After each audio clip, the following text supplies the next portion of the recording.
All right.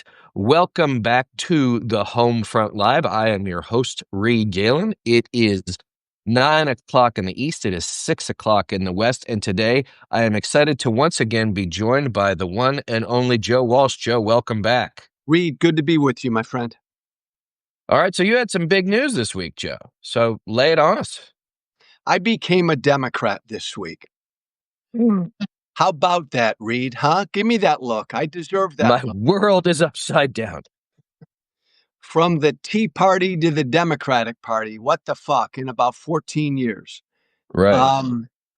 Crazy stuff, but you and I have been talking for years. We're in crazy times right now. We've got two political parties in this country, and one is a threat to democracy and the rule of law. I know, Reed, a lot of people say that. I've said that for a while. I come from the base of the Republican Party. I believe it. I believe that the Republican Party is an existential threat to this country. I want to stay in the political fight. So then, if I want to stay in the political fight, I have to help the other party, the only game in town. And that's the Democratic Party. So I proudly became a Democrat this week to do that. And so was there, walk us through the process of this. I know that there are the times when you were a member of Congress from the Tea Party and you're fully in sort of ensconced in that world. So give us the evolutionary timeline. Again, in broad strokes, I was part of that Tea Party wave. I'm still a Tea Party guy. Tea Party to me is all about balanced budgets and the size of government. I went to Washington as a Tea Party guy. The Tea Party, we didn't do much. The Tea Party then morphed into MAGA. I voted for Trump in 2016. I come from the MAGA base. As soon as Trump got elected, I began to think to myself, what the fuck? This guy is bad. What he's doing goes against everything I believe in: freedom, the Constitution, and the rule of law. So eventually, very publicly, I turned against Trump in 2018. I primaried Donald Trump in 2019. Idiotic thing to do, crazy thing to do. And then, Reed, I formally left the Republican Party 5 years ago now. So I've been in this space that so many of us are in, politically independent, railing against what the GOP is, helping Democrats get elected. Trump won last November, and he won by more than people think, and he did better than people think. And the Democrats have real issues. So these last number of months, I've been thinking I need to do more. We all need to do more. This still is a big, great threat. I don't want to talk about Trump for 4 years. I don't want to go on CNN and bitch and moan about him. I want to help the other party defeat my former party. And you know what, Reed? You and I know this too. I was a political asshole back in my Tea Party days. I was a jerk. I've learned the importance of things like decency and understanding. I didn't always feel that way. We've got one political party right now in this country. I know it's easy to bash on and pile on the Democratic Party. You and I respectfully have done a lot of that to try to help them. But the Democratic Party is the only party in America right now that stands with decency, tolerance, freedom, democracy, and the rule of law. I'm at home there. And so you noted that you primaried Trump in 2020. And here we are now 5 years later, as you noted. What do you think you can do within the Democratic Party to enlarge that tent? Are you hoping that others like you will come along? Yeah, Reed, that's such a great question. Generally, the reaction this week has been great. Obviously, on the right, people, oh, Joe, you've always been a Democrat. And there are people on the far left, I get it, who still despise the Tea Party asshole that was Joe Walsh. But generally, the reaction has been really positive. Here's what I think I can help do. And by the way, Reed, I'm still a conservative. 7 years ago, I was a conservative Republican. 7 months ago, I was just a conservative independent. This week, I became a conservative Democrat. And that's fucking important because it's going to take a fucking big tent to defeat MAGA. So the question, Reed, and maybe I'll fall flat on my face, is the tent big enough for a conservative Democrat like me, Joe Walsh, and a progressive Democrat like AOC? I think it has to be.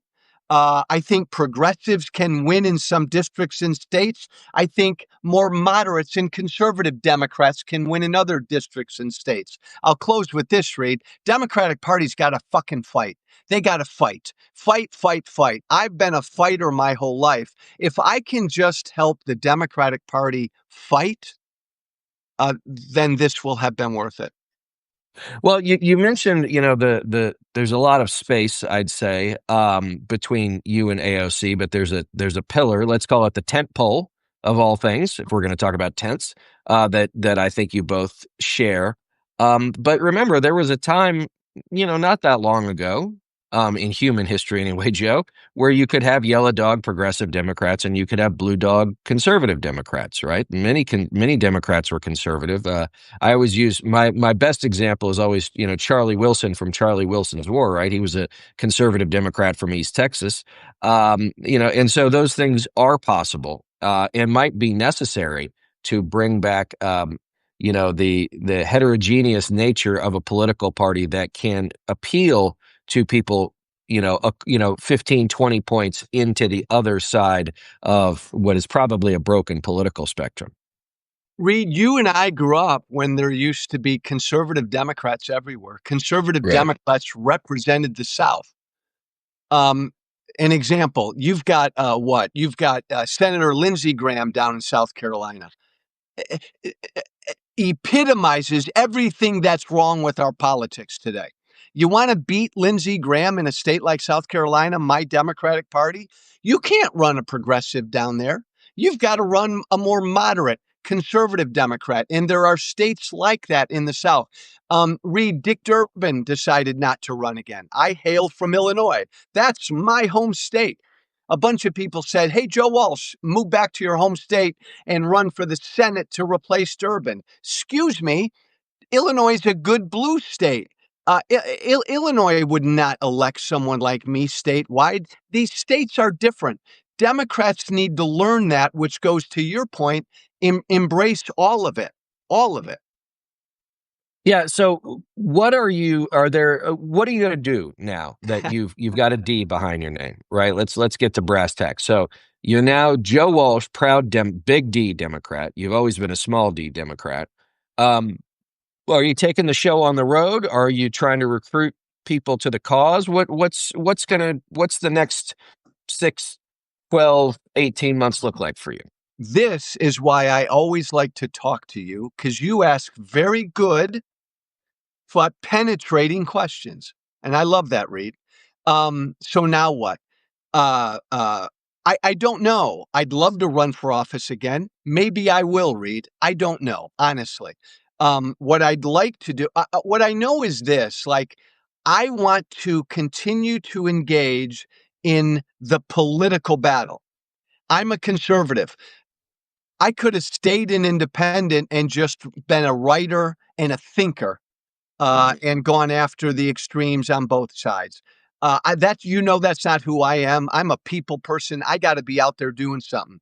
So part of what I'd love to do is travel the country and engage Democrats all over the place with the fact that we've got to fight and we've got to be a bigger tent. I want other people to follow me, Reed. I want to encourage others who are like me, who've been politically homeless. I want to convince them that right now, the Democratic Party is our place. So I can see doing a lot of that national stuff, trying to rally people like me to the Democratic side and trying to look. I've thought about this for a long time, Reed, about becoming a Democrat, at least a year and a half. This, you and I've talked about this. There's a yearning among Democratic voters for authenticity and for fucking fighters. Yeah. Um, I want to go out there and show Democrats around the country how to be that. Well, there's a couple things there. One is, let's talk about authenticity, and then we'll go back to fighting because I think they're related to one another. Which is, be who and what you are. As you know, as someone who's put their name on the ballot, voters are going to figure it out.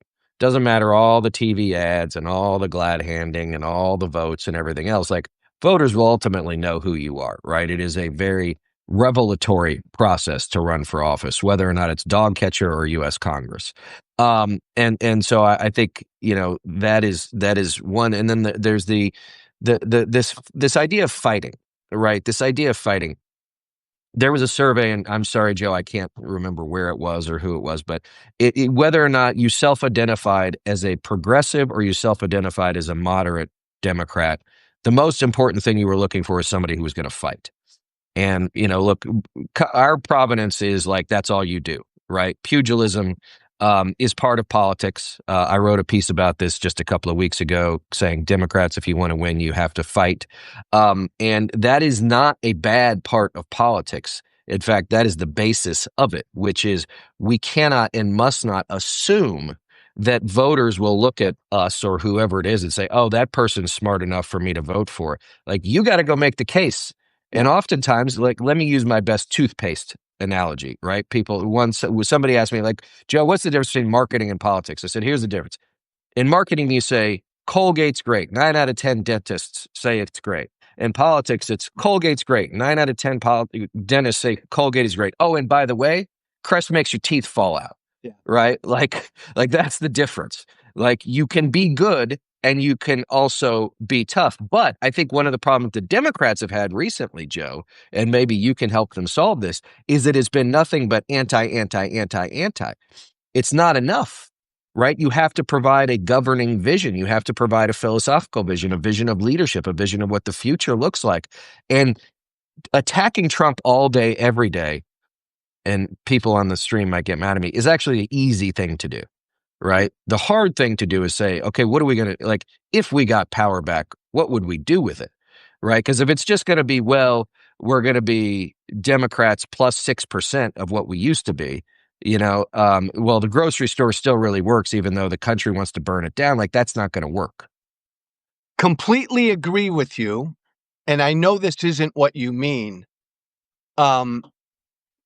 But I think it is utterly necessary that Democrats on a daily fucking basis call out the uniqueness of what Trump is. He got elected, Reed, because we normalized him. He got elected.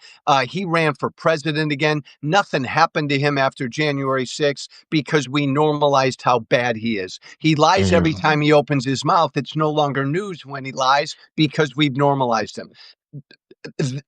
What he's done in the first 150 days, we ain't never seen. He is the very thing our founders feared. And I think that message, and I think Democrats we Democrats, I got to catch myself. Too many of us Democrats just sound like fucking politicians. With what Trump's done the past 5 months, we should be righteously angry and we should sound like righteously angry people. And Democrats don't do that very well. But to your point, the days of Democrats winning by just saying he's bad, those days are gone. But the beauty of Trump is he's given Democrats an opportunity to say what the hell they're for. Just look at immigration, right? I'm a border hawk. Nobody should be in this country illegally. But we do not do what Donald Trump's doing. We do not disappear people off the streets without due process. We do not deport mothers and teenagers. We do not deport people who were brought here as children. We do not revoke the visas of people who just wrote an op-ed. Because Trump and MAGA are so fucking out there, cruel and extreme on immigration now, Democrats, there's a place to say, yeah, let's have a secure border, but let's do it the right way, the humane way, and the American way. That's just one issue. Well, but I mean there's the issue set, Joe. But I think there's also the philosophy. I mean, you said since we started here 15 minutes ago that you're a conservative, but candidly, like, what does that mean anymore? Right? Like, I mean, I'm not trying to be flippant. Like, when I was a kid, right? Like, and my dad was in the Republican Party, right? And I grew up in it. Like we were Republicans, we weren't conservatives, right? You could just Right. be a Republican. In fact, my dad used to refer to himself as a Trotskyite Republican. Um, but like so, like we were always probably we were liberal Republicans, right? Yeah. Back when that was a thing, and you were a conservative Republican back when that was a thing. So tell us, like, what does conservatism look like to you, and how can it span the boundaries of party label? Conservatism to me, Reed, has always meant freedom, opportunity for everyone, and a more limited, efficient government that works. Um, and now we have two parties that generally are bigger government parties. But my party, the Democratic Party, still believes in freedom, free speech. I would dare say, read free trade. I believe in free trade, a free press. Um, this now all is the province of the Democratic Party. So, as a conservative who believes in freedom and everything that goes with that, I'm much more at home with the Democratic Party. It may be on some of the economic issues, some of the size of government issues, where me and my fellow Democrats who are progressives may kind of differ a little bit. That's where we may try to seek some common ground when it comes to what government should do.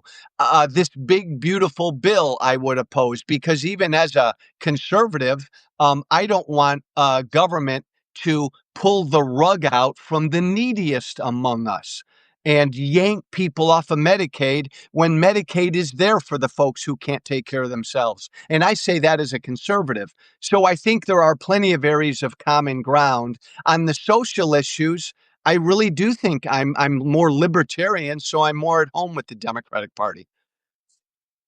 Right. So let me ask you this. You said that since you made your announcement, you've had a pretty good reception. But the one thing that I have found, and I say this as a matter of observation, and I hope um, the ability for our friends to understand that that big tent also needs a bigger door is how will you handle the inevitable slings and arrows that will come from people that say you were the worst of the worst, now you're here and we don't want you. Yeah. Well, two thoughts there, Reed. If there are Democrats who won't accept me because they can't move beyond the old bad Joe Walsh, there's nothing I can fucking do. You know me. I publicly turned against Trump 7 years ago, and I lost everything. Right. I've for 7 years I've done nothing but publicly apologize for that old Joe Walsh and try to make amends for it. Like I've put my ass on the line for 7 years now trying to fix what I broke. So if there are folks who can't get over that, God bless you. I love you. I'll never change your mind. But when it comes to people who say, Joe, you're just too conservative for this party. No, the party's not that big. The tent's not that big. My question's going to become is going to be simple. Do you want to win? Do you want to win? Hey, I don't care what you think about me. Do you want to fucking win? And if you don't, you just lost to the worst man on the planet. You want to continue down Twice. this road twice. So I love you, Dems, my fellow Dems. But if you want to win, you should embrace people like me. Yeah, look, you're not going to get any argument from me. And let me just say one thing. I interviewed Miles Taylor yesterday. Hmm. Hmm. And that will be up on the Homefront podcast feed a little later today. And that is the one thing that I have seen um, from most of the most vocal critics of us, and I will put us all in a Yeah. basket together.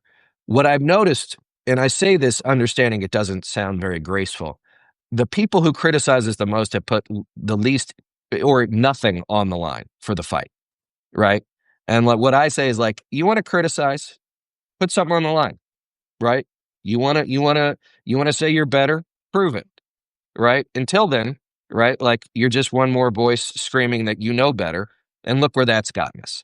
And I think Joe, that's the other part too. Is somebody said the other day, I was talking to somebody, they said, "Oh, I love your authenticity," and I think Joe, you could appreciate this. Like I am as God made me. Like this is it, right? There's nothing else, right? Like, it's the inside wall and the outside wall are the same wall. There's nothing else in between. Yeah. I read Yes, I've gotten it from some folks on the left, but and I know you've heard this. Since Trump won in November, I've been bombarded by Democrats, left of center, who want to win, Hmm. and they realize that you got to do something different. We gotta do something different. I hear that over and over and over, and that's the way we need to think. No, I agree, and I think this is part of that too. Is something going back to the beginning of our conversation, Joe, is understanding the world in which we live. Yeah, This man is not normal. The people around him are not normal. The things that they're going to do are abnormal. They are, and I've heard this expression twice this week. They're not. The things they do are not unconstitutional. They are yeah, anti-constitutional. They don't believe in it, right? And the problem, Joe, as I see it, is that there are enough Americans, whether or not they voted for Donald Trump or whether or not they stayed home, who don't believe in it either. Not because they're anti-constitutionalists, but because they haven't seen it work for them. I yeah. heard this expression yesterday at a conference I was at. I said, this person said, my life wasn't better under Obama. It wasn't worse under Trump. Okay, well, that's an indictment of an entire system, Yeah, not just one party or one person. And so, I mean, to me, that's the other part too, is that until we have new voices and new blood and new ideas like yours, right? Like everything that's, if it's an acid or a base, right? Like it doesn't work. Everything that's just completely homogenous, from a thought perspective, that's, what's the old George Patton quote? If everyone's thinking the same thing, no one's thinking. yeah. And look, I appreciate that, Reed. I'll make 2 points. It ain't just Trump. My former party, what Trumpism and MAGA is, has moved beyond Trump. It is the party, and it ain't changing in my lifetime. Right. I think every Democrat needs to understand that. Um, but then, yeah, the second thing is, I just keep coming back to this. Do you want to win? And as I've been talking to Democrats, I almost, Reed, have stopped asking that question. And Right. I've been flipping it. I've been saying, do you want to preserve this fucking 249-year-old experiment? Do you want to save this thing? Duh, Joe, of course. Well, then Democrats have to win. Democrats must win. And this is how you win. And everybody in our space, the space we've been in essence, you and I have been kind of like temporary Democrats, whatever the word is. We've been Right. helping them. We all got to do what's best for us depending on how we want to serve in this fight. I want to serve in this fight on the ground, in the battle, changing hearts and minds on the ground. And to do that, it's just better for me to do that as a Democrat. And Reed, I'm telling you, if someone like me can help bring more people over to this, man, that would be awesome. Okay, so let's talk about that. You mentioned being on the ground a couple of times. I know you've traveled the country and you're talking to, I hate the word average Americans, so let's call it Yeah. individual Americans. What are you hearing while you're out there? Fear about where things are, and real concern from everybody left of center that they can't win. I have heard such dejection from Democrats and people left of center. When Trump won in 16, I think, Reed, everybody was in shock. When Sure. Trump won this past November, everybody was like disappointed, and so many people checked out. There's still that disappointment and like, oh my God, maybe we can't win feeling out there among people left of center. There's also huge desire across the spectrum, because I talk with people across the spectrum, to try to understand the other side. Maybe not find common ground, but try to understand the other side. Regardless of politics, if we as a people don't do that, then I think democracy is done. Well, I mean, it used to be, there is the idea that shouldn't be that complicated of holding two disparate thoughts in your mind simultaneously. That doesn't mean you have to agree with both of them.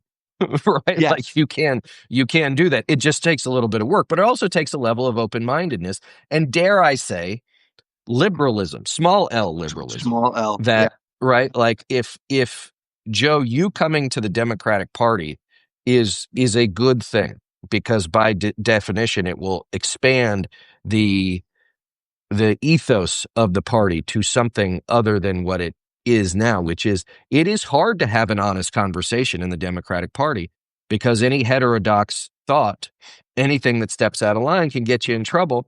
And, like, for guys like you and me, it's like, oh no, what are you going to do? Like, I'm in trouble? Oh no. Right? And Like, oh Reed, no. I uh I am not a patient guy. And so Listen, I am Reed, I'm gonna force that conversation. I'm right. not a young guy. I don't have a lot of time. I sound like I'm ancient.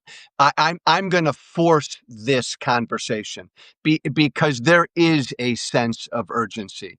And if you don't get that, right, what we're watching every day, so I'm gonna force that conversation among Democrats. No, and I think that's important. And look, I have said this since probably right after Election Day, that I think that the battle inside the Democratic Party should be loud. It should be open. It will be ugly. It should be honest. And the side that convinces the most voters, right, or the wedge that convinces the most voters of its potentiality, will be victorious. That's how politics works. That's the other part too. You mentioned, like, do you want to win? Like, this, campaigns are binary. You win or you lose, right? They're not even soccer games, right? There's not a tie, right? We don't have a draw or whatever the heck they call it, right? 0-0. Um, you have to play as if you want to win. You have to put the best players on the field. I will stop with the sports metaphors. And I think that's the other part too, is like, okay, to your point, back to a California Democrat and a South Carolina Democrat are two different Democrats. And there's nothing wrong with that. But trying to say that the North Carolina Democrat must adhere to every last litmus test that a California Democrat has to is ridiculous. Let's also be clear. There are a lot of California Democrats who are not blazing progressives, Yeah. right? I mean, the Democratic Party in California is so big, it's got its wedges. It's got the progressive wing and it's got the business friendly wing, right? So these things sort no matter what. But you have to be able to say, like, all of the things that the Democratic Party says they care about, none of them are possible if you're not in control. Thank you. None of them are possible if you're not in a position to make the argument from the top of the dais to say, this is what we believe in, why we believe in it, and lastly, how it is going to help your life be better, Bingo. right? Right. Bingo. I think, Reed, we're at a moment where Democratic voters get what you and I are saying. Democratic voters are yearning for fighters and they want to win. They are looking for authenticity. They understand what you just said, these differences. I don't think Democratic leadership is there yet. I don't think they get it yet. And I think it's the kind of situation where voices like mine and the voters are going to grab leadership by whatever body part and help them realize what needs to happen. Right. Leadership does not come from the crosstabs in a survey, right? Leadership comes from in here, saying, this is what I believe and why I hope you believe it too. And if you believe it too, follow me. Right. And that's the part that I think is hard, is that there is risk involved. Right. Yes. But the risk of not fighting, we know where that leads. Right. History has shown us, we're, as you said, 150 days into this. We got 3.5 years left. Yeah. Right. Like, if not now, when? If not you, then who? Right. Boom. And if it's not going to, and let me say this to Democratic leaders, if it's not going to be you, fine, get out of the way. Get out of the Right. way. Like, you have neither the moral authority, right, or the electoral record to say we know better. Right. Not anymore. Right. And so, Joe, I could not be more proud of you. And, for making this step. I'm sure it was a lot of thoughts and prayers and Yeah. consulting friends and everybody else. But, I'm so proud of you for taking this step and being willing to say, in this moment, I have to do what I have to do. Before I let you go, where can everybody find you? Same place. My Substack, yours. I'm Walsh Freedom everywhere. and I'm still out there doing the conversations, and I'll become much more active politically soon, and I'll let everybody know where that's going to happen. All right, everybody. As always, you can find me here on the home front at Substack, and I hope you will subscribe to both me and Joe. Yes. You can find this conversation online in just a little while. Share it with your friends. Joe Walsh, thank you so much. Love you, Reed. Thank you, brother. All right, everybody else. Before we let you go, just remember that it is the anniversary of D-Day, Yeah. the invasion of Normandy. I wrote a piece about it last year that I reposted today. If you have not been there, if you have not been to Omaha Beach and seen the quarter mile of sand that American soldiers had to cross from there to the seawall, uh, no normal person would do that. No sane person would do that. Those young men put themselves on the line for something greater than themselves.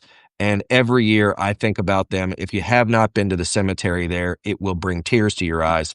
And I can only say thank you, not only to all the men and women that did that, but to all the British and Canadian and French and everybody else who helped save humanity 80 years ago. We got to do it again, guys. Joe Walsh, Amen. have a great weekend. And by the way, Reed, I restacked that piece of yours. Everybody should read it. It's wonderful. Thank you, my friend. Be safe.